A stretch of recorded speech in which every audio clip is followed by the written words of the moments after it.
Selamat datang kembali di channel YouTube Kisah Para Leluhur Nusantara. Pada kesempatan ini kami hendak mengkisahkan tentang jejak kesaktian Pangeran Purbaya atau Jaka Umbara yang diserang jin raksasa.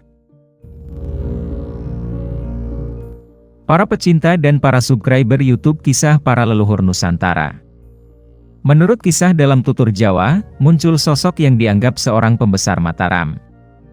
Ia berjiwa besar, setia akan pengabdiannya, dan dikenal sakti mandraguna, memiliki kesaktian. Ia juga dikisahkan dalam catatan kolonial, terlibat dalam pertempuran-pertempuran melawan Belanda, yang dikenal dengan gelar Pangeran Purbaya. Perlawanannya dilakukan sekitar tahun 1628 hingga tahun 1629 di Batavia. Kisah kemunculannya telah disaksikan oleh seorang Belanda bernama Van Guns, yang berkunjung ke keraton pada tahun 1668.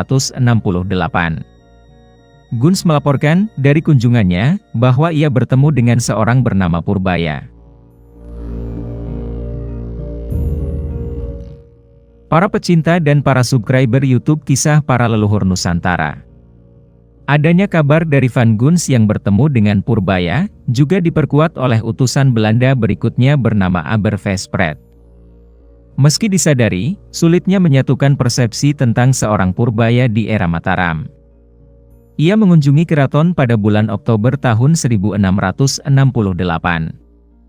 Ia bersaksi bahwa Purbaya adalah seorang kakek tua, yang merupakan paman dari Sunan dan kakak dari Sultan Agung. Mengenai hubungan kekeluargaannya dengan para raja Mataram, masih simpang siur. Begitu yang ditulis The Graph.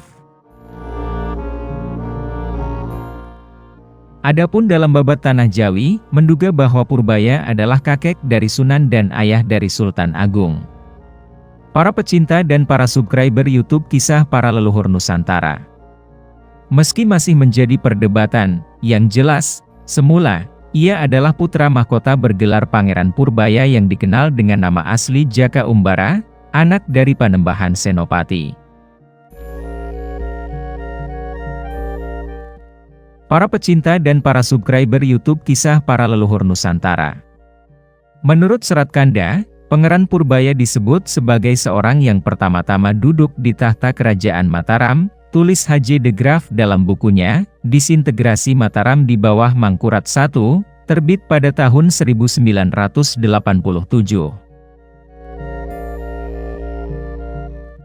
Kisah tentang Purbaya dalam hemat De Graaf, tertuang pada buku berjudul asli De Regering van Sunan Mangkurat I Tegalwangi, Vorst van Mataram, tahun 1646 hingga tahun 1677. Bukunya mengisahkan tentang keberadaan Purbaya dalam kehidupan Mataram. Terdapat berita-berita mengenai kemakmuran yang semakin meningkat dalam kerajaan. Pemerintahan yang adil dan mantapnya tindakan-tindakan yang diambil oleh pemerintah, tambah De Graaf. Mataram berada dalam kondisi yang baik dan maju. Hal itu juga tak luput dari kepercayaan rakyat akan kehebatan sosok Purbaya yang tengah bertahta kala itu.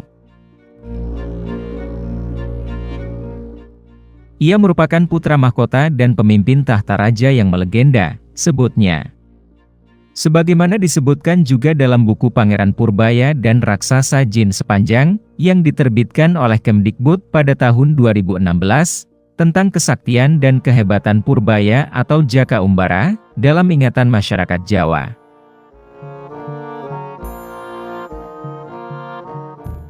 Para pecinta dan para subscriber YouTube Kisah Para Leluhur Nusantara. Ia, Pangeran Purbaya, bersama dengan prajuritnya, bergabung dengan Raden Kuning, menyerbu ke hutan Kedu, tulisnya. Purbaya bertekad untuk melawan jin sepanjang yang meresahkan keraton, tujuannya adalah untuk melindungi kerajaannya. Kala itu, ia bersama prajuritnya, mengepung seorang bernama Sonta, yang ia yakini sebagai jelmaan jin sepanjang. Saat dalam kondisi terkepung, Sonta kembali ke wujud aslinya, sesosok jin berukuran raksasa, yang kemudian berbalik menyerang Purbaya. Folklore dalam tutur Jawa juga menyebut akan kehebatan dan kesaktian Purbaya. Ia memiliki jurus Panglimun Raga, tak dapat dilihat mata atau menghilang, lanjutnya. Lantas, jurus itu yang memperdaya jin sepanjang, membuatnya kewalahan dan kelelahan. Kisah Purbaya mengalahkan jin sepanjang membuatnya melegenda. Sampai akhir hayatnya, ia dikenal sebagai putra mahkota hingga pemimpin Mataram yang setia dan memiliki kesaktian. Hingga kabar kematiannya tersiar pada 13 Oktober 1676, sebagai seorang yang telah mengabdi kepada 3 generasi Mataram. Para pecinta dan para subscriber YouTube Kisah Para Leluhur Nusantara, kiranya cukup sekian dulu. Silahkan ikuti kisah-kisah selanjutnya di waktu dan jam yang sama, dengan cara klik subscribe dan juga loncengnya, agar Anda selalu mendapatkan notifikasi jika channel YouTube ini mengupload video kisah terbaru.